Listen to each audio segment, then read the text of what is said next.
वो जाकर गंदा बोलेगा, उसने बढ़िया बताओगे। चौधरी देवीलाल जी ने तत्कालीन राजीव गांधी जी की 425 के सांसदों की बहुमत वाली सरकार से लोहा लेने का काम किया। राजी हो जाए, बोला हम 16 दूनी 8 में राजी। हाँ, वो भी सारा दिन गाड़ी दे रहे हैं। बोलो तो सही, बतलाओ तो सही कि एक लाइन आप जोड़ लिया, बोला अपने न मारे। सबसे पहले तो मैं ये सर्व समाज जब जहां इकट्ठा हो जाता है वो धरती देव भूमि हो जाती है, और सर्व समाज के प्रतिनिधि और सर्व समाज की सोच को लेकर के काम करने वाले, अपने अपने घरों परिवारों से निकल करके समय देने वाले लोग वो देवता स्वरूप हो जाते हैं। इसीलिए ऐसी सभा को मैं देवताओं की सभा मान करके सिर झुकाकर आप सबको नमन करता हूं, मैं प्रणाम करता हूं, आप सबको राम राम करता हूं। मुझसे पूर्व के वक्ताओं ने अपने अपने भाव अपने अपने शब्दों में प्रकट किए। एक ऐसा राजनीतिक षड्यंत्र चला कि हरियाणा प्रदेश के भाईचारे को खिन्न भिन्न करने की साजिशें चली, और बहुत सारे लोगों ने समाज का भला सोचते हुए, समाज का भला करने की इच्छा के आधार पर बहुत काम करने की कोशिश भी की, और बहुत सारे लोग राजनीतिक साजिशों का शिकार होते चले गए, और धीरे धीरे पूरा समाज उस राजनीतिक साजिश के चंगुल में फंस करके आज कहीं न कहीं अपने आप को ठगा हुआ महसूस करता है। जिन लोगों को अपना रहबर मान लिया था, जिन लोगों से उम्मीद थी कि ये बाढ़ खेत को बचाएगी, ऐसी हालात बनती चली गई कि बाढ़ ने ही खेत को खाने का काम कर दिया। और आज हम सोचने विचारने को मजबूर हैं, समाज की दशा और दिशा के ऊपर चर्चा करने को मजबूर हैं, और हमें सोचना पड़ रहा है कि इस हालात के लिए कौन जिम्मेदार है। कोई शायर ने कहा था कि तारीख के पन्नों ने वो वज्र भी देखे, जबर भी देखे हैं, तारीख के पन्नों ने वो जबर भी देखे हैं कि लम्हों ने खता की थी, सदियों ने सजा पाई। कि तारीख के दौर में, इतिहास में ऐसा समय आता है जब व्यक्ति हो, समाज हो, वो विवश हो जाता है, वो मजबूर हो जाता है, अपने आप को जबरदस्ती का शिकार महसूस करता है। लेकिन उस वक्त एक अध्याय सामने आता है कि कहीं न कहीं लम्हों से खता हुई थी, सदियों ने सजा पाने का काम किया है।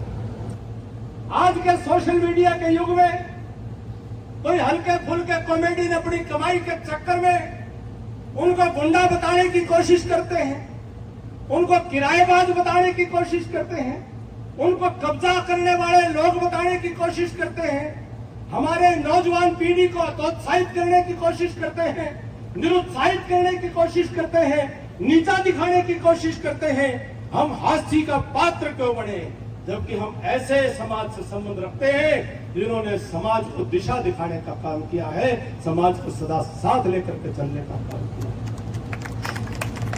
साथियों, ये मैंने कहा था लम्हों ने खता की थी, सदियों ने सजा पाई। कि चौधरी चरण सिंह जी देश के प्रधानमंत्री बने। क्या 2% जनसंख्या भारत के अंदर देश का प्रधानमंत्री बना सकती थी? नहीं बना सकती। लोकतंत्र में सिरों की गिनती है, और सिर 36 बिरादरी के मिलकर के गिने जाएंगे। चौधरी चरण सिंह जी ने लाल किले की प्राचीर के ऊपर झंडा फहराने का काम सर्व समाज को साथ लेकर के किया था। चौधरी देवीलाल जी ने तत्कालीन राजीव गांधी जी की 425 के सांसदों की बहुमत वाली सरकार से लोहा लेने का काम किया। किसकी बदौलत किया? स्वर्गीय चौधरी देवीलाल जी ने 36 बिरादरी का एक फूल चुन करके एक शानदार गुलदस्ता बनाने का काम किया। एक एक फूल को हथियार बना करके उन्होंने सरकारों से टकराव लेने का काम किया। साथियों, ये गुण था सबको साथ लेकर चलने का। हमारे पूर्वजों ने हमको संस्कार में दिया है। हमारे इलाके के अंदर, बिहार और दूसरे राज्यों के अंदर इतिहास में आता है कि अनेकों जातीय हिंसाएं सामाजिक हुई, लेकिन हरियाणा और हमारे इलाके के इतिहास के अंदर कभी जातीय हिंसाओं का इतिहास नहीं रहा। हमने काका दाऊ का नेक, हमने गांव की बेटी का जो बटेव गांव में आ गया तो उसको गांव का बटेव मान करके उसका सत्कार करने का काम किया है। हमने गांव की धी को दूसरे गांव में बारात और जनेत के रूप में जाकर के पहले धी का मान, ध्यानी का मान करके आए हैं, तब जाकर के उस गांव की बेटी को ब्याह करके अपने गांव में लेकर के आए। साथियों, हम खाट खटोले पर बैठते हैं तो सिराना और पाया देख करके बैठते हैं कि कौन नेक नाते में बड़ा है, कौन छोटा है। ये हमारी मूल परंपराएं और ये हमारा जो मूल है, जो हमारा मूल समाज है, हरियाणा प्रदेश हो, आज वो कहीं न कहीं एक राजनीति का शिकार हो गया। किसी ने उसको 35 का नाम दे दिया, किसी ने कोई नाम दे दिया, किसी ने कोई नाम दे दिया। लेकिन साथियों, राजनीति तो राजनीतिक लोग अपने अपने तरीके से करेंगे। लेकिन सर छोटूराम ने जो कहा था, ए बोले किसान दो बात ले जान, बोलना ले सीख और दुश्मन को पहचान। हमें देखना है कौन हमारा रहबर होगा, कौन हमारा रुखाड़ी होगा। हम अपना सीरी साजी वो भी देख करके रखते हैं कि भी ये हमारा खेत की रुखाड़ी ठीक तरह से कर पाएगा कि नहीं कर पाएगा। और जिसको हम राजा बनाने की बात करें, हम जिसको रहबर मान करके सारी ताकत उसके साथ लगा दें और वही हमारी ताकत का सौदा करने लग जाए, वही आपके द्वारा दी गई ताकत को बेचने लग जाए, वही समाज की दी हुई वोटों के आधार पर राजनीतिक सौदेबाजी करने लग जाए, तो फिर आप किसके ऊपर भरोसा करोगे साहब? जैसे छोटराम ने कहा था, किसी एक सवाल का जवाब एक लाइन का सवाल हो, उसका उत्तर एक लाइन में नहीं दिया जा सकता। दुश्मन को पहचानना बहुत बड़ी बात है, मेरे बस की बात नहीं है। पता नहीं, बोलना ले सीख, इतना ही कहूंगा, बोलना ले सीख साथियों, बोलना चाहिए।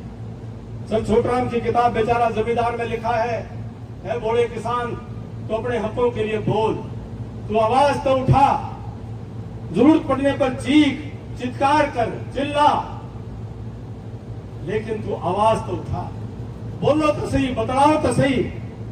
अपने कहावत है, पता नहीं को बुरा ना मानियो, भाई बड़ा जाट बोलता था शर्मावा, लड़ता नहीं शर्मावा।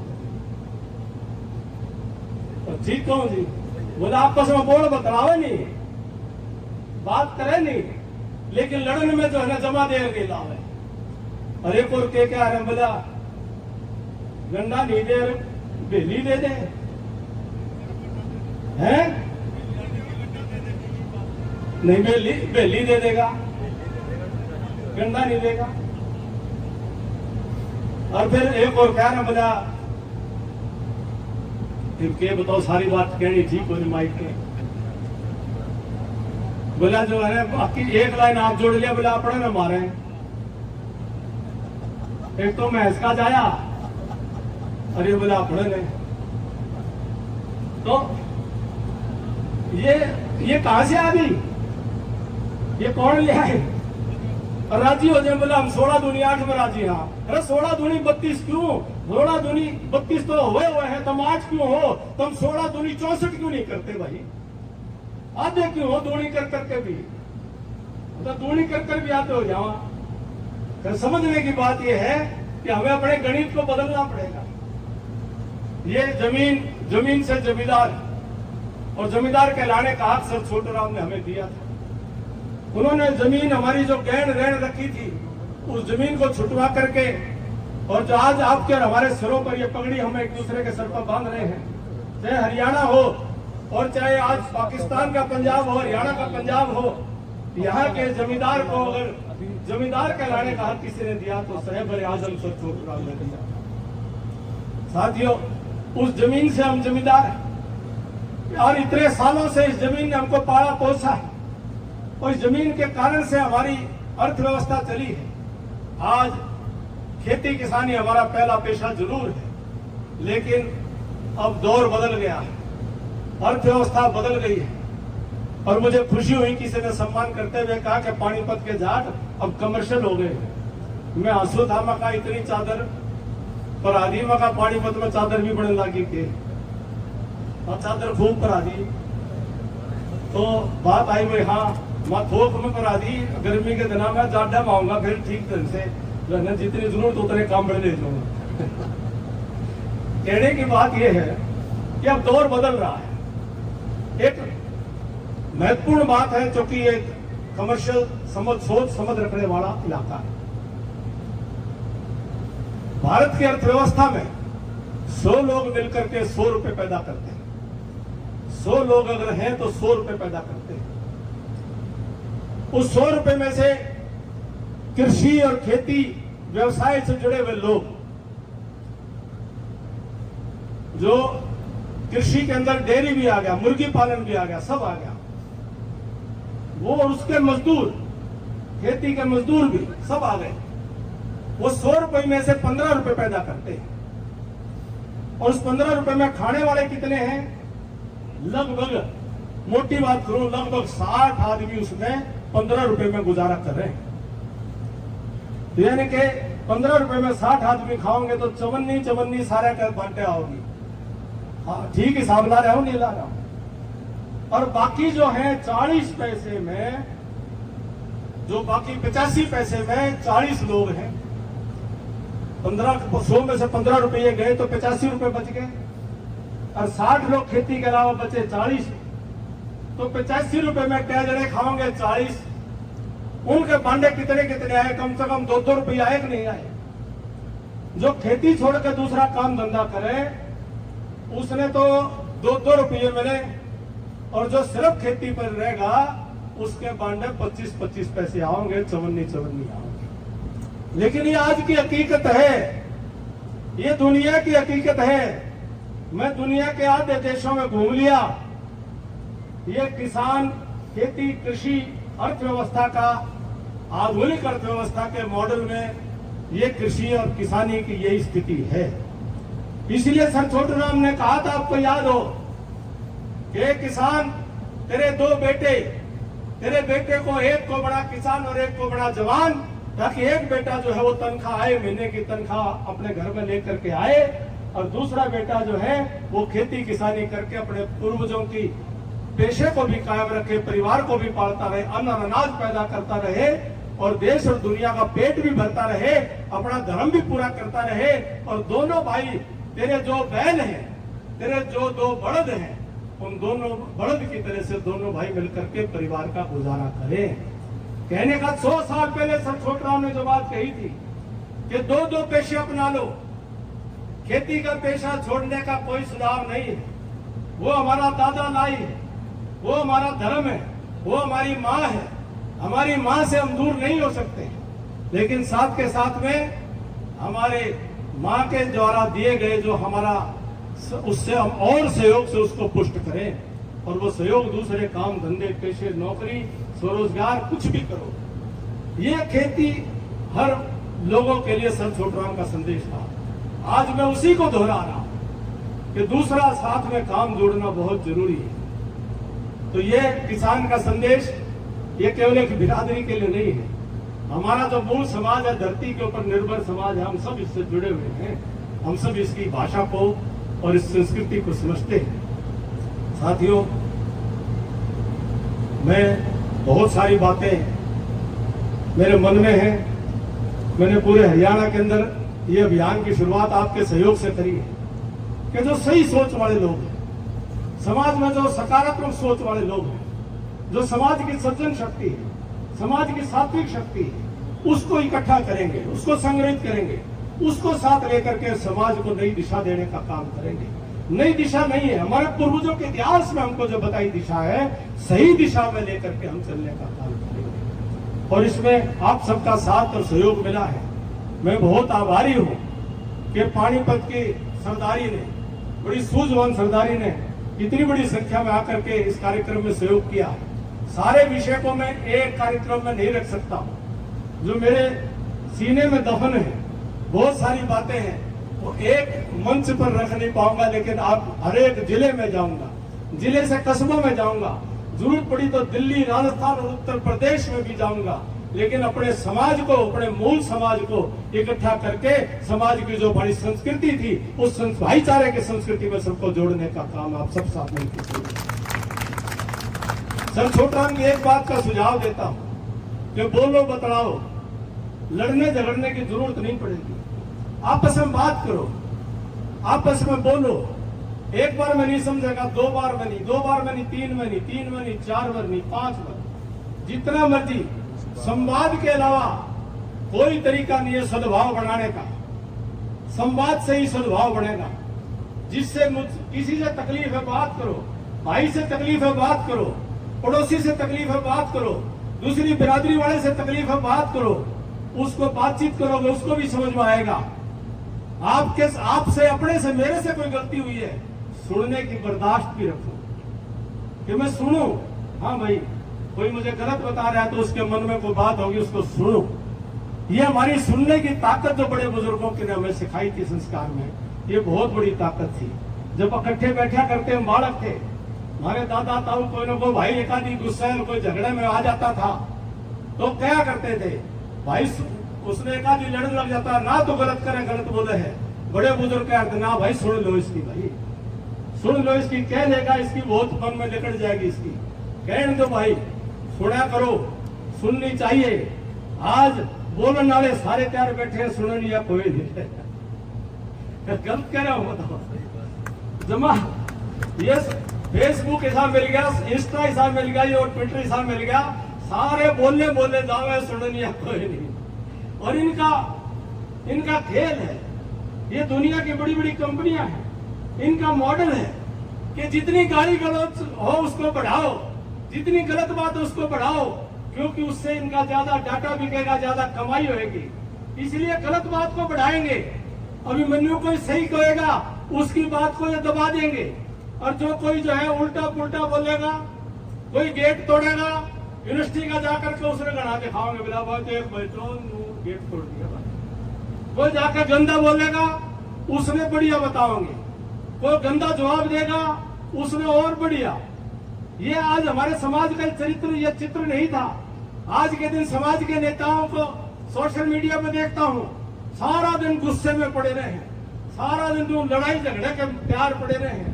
मैं किसी का नाम नहीं लेता, एक राजस्थान में भाई है 2-3, वो भी सारा दिन गाली दंगे रहे हैं, सारा दिन गाली गलौज करें जाए।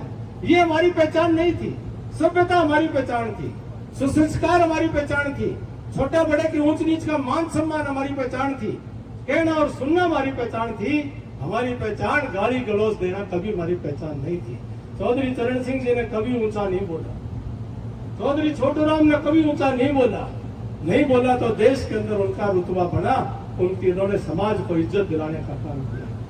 तो इसीलिए आज हमें ऐसे आदर्श, जो हमारे भाई माछरोली से भाई साहब कह रहे थे कि भाई हमें हमारे नायक, हमारे आदर्शों को हम किस प्रकार के लोगों के साथ दें। क्या हम ये गाली गलौज या ये गेट तोड़ने वाले लोगों का साथ देंगे? क्या ऐसे लोगों को हम अपने जिनको अपने घर में नहीं, हम ड्राइंग रूम में नहीं बैठाना चाहते, उन लोगों के नारे लगाएंगे हम? तो समाज को किस दिशा में लेकर के जाएंगे, हमको आज सोचने की जरूरत है। मैं कोई एक पार्टी का ये मंच नहीं है, सारी पार्टियों के लोग हैं, और ना मैं कोई पार्टी के नाते बात करने आया हूं। जो पार्टी ठीक लगे, जो विचारधारा जिसको समझ में आए, सबको अपनी अपनी विचारधारा को समझने का, मानने का सबका अधिकार है, और सबको अपनी बात कहने का अधिकार है। और मैं कोई भी मेरे खिलाफ से खिलाफ भी कोई बात कहेगा, मैं उसकी बात कहने के अधिकार का समर्थन करूंगा, और जिंदगी के आखिरी सांस तक उसको मेरा विरोध करने का समर्थन करूंगा। क्योंकि जब मैं सुनने के लिए तैयार हूं, जो विरोध सहने के लिए तैयार हूं, तो फिर मेरी बात को भी अगला सुनेगा, कोई ना कोई मेरी बात को भी तवज्जो देने का काम करेगा। ये राजनीति, ये हमारे सिर फोड़ने का, एक दूसरे का खिलाफ ये लड़ाई झगड़ा, एक दूसरे के परिवारों को नष्ट कर देने का, ये हरियाणा को जला देने का, एक दूसरे के घरों को बर्बाद कर देने का, ये राजनीति कहां से हो गई? ये तो मुगलिया सल्तनत के अंदर तो आपस के अंदर लड़ाई लड़ करके कोई बेटा बाबू को मार दे, बाबू बेटा को मार दे, उनकी संस्कृति को हमने कब अपना लिया? ये हमारा संस्कार नहीं था। और हमारे समाज के अंदर मुझे बड़ी तकलीफ के साथ कहना पड़ता है, कोई राजनीतिक व्यक्ति इसको बुरा ना माने, मैं भी राजनीति में हूं, लेकिन कोई किसी पार्टी से, ये पुराने साथी कई कह देते हैं, हरियाणा में रवायत थी कि नौकरियां पर्चियों से दी जाती थी, रवायत थी, इस रवायत में चल रहा था। आज भी कई लोग कहते हैं हम तो पर्ची देते थे, हमारी पर्ची ली जाती थी, पर्ची में नौकरियां मिलती थी, आज भी कहते हैं। और कई कहते हैं पर्ची फेर लेंगे और फिर पर्ची पे करेंगे, कहते हैं। तो फिर उन पर्ची को देने वाले लोगों ने फिर चौधरी ओम प्रकाश चौटाला की कैद क्यों करवाई थी, कोई मुझे बता दे। वही लोग हैं जो उनको पर्ची लेने का, नौकरी देने पर उनकी कैद, मेरे राजनीतिक दूसरी पार्टी के हैं, लेकिन वो पर्ची लेने के ऊपर उनको कैद हुई, पर्ची पर नौकरी देने पर कैद हुई।